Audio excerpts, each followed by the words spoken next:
After the catastrophic ordeal that occurred with Mr. Franklin, peace was restored in the city, and days went by without issue. Soon enough, school was over, and summer break began. Christopher, Adeline, Joshua, and I all decided to hang out at the park, although it was quite bland and dull. The sun was blazing down on the city of Greenfield, notifying everyone that it was finally summer. The trees and flowers were blooming across the whole park, creating a vibrant combination of colors. Birds were chirping, wildlife was flourishing, and it was overall quite relaxing.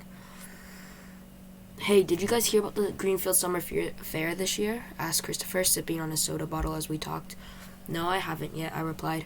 The others replied with the same response other than Adeline, who didn't respond. I was assuming Christopher already told her. "Well, we got invited to the fair as one of the helpers for this year by the mayor, and I was wondering if you guys want to help," said Christopher with a grin to try and brighten up the mood. "Sure, we can help," replied Joshua and I.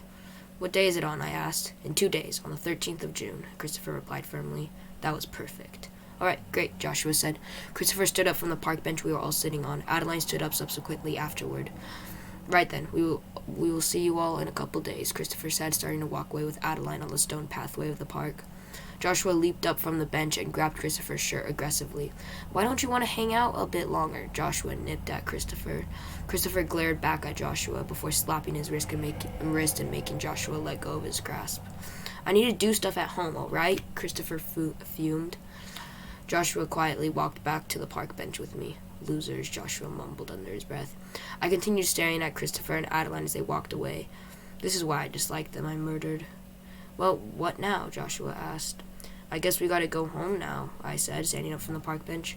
Joshua sighed. "They're such party poopers," Joshua said, walking away distraught. I started walking back home. This wasn't the first time Christopher or Adeline did this, but I wasn't too upset. I was wanting to head home from the beginning. The park was boring. One thing I couldn't stop thinking about on my way home was the amount of fame we've received since the first ordeal in April. Being this famous across Greenfield and now having the opportunity to help the mayor is like he was mongering us across the city, especially since when the mayor does things like this, the featured people get included in the newspaper. I couldn't help but grin the whole walk back. The neighborhoods that were once engulfed in flames are now similar to omni-benevolence again, filled with bustling suburbs, painted in an invisible yellow to welcome the summer.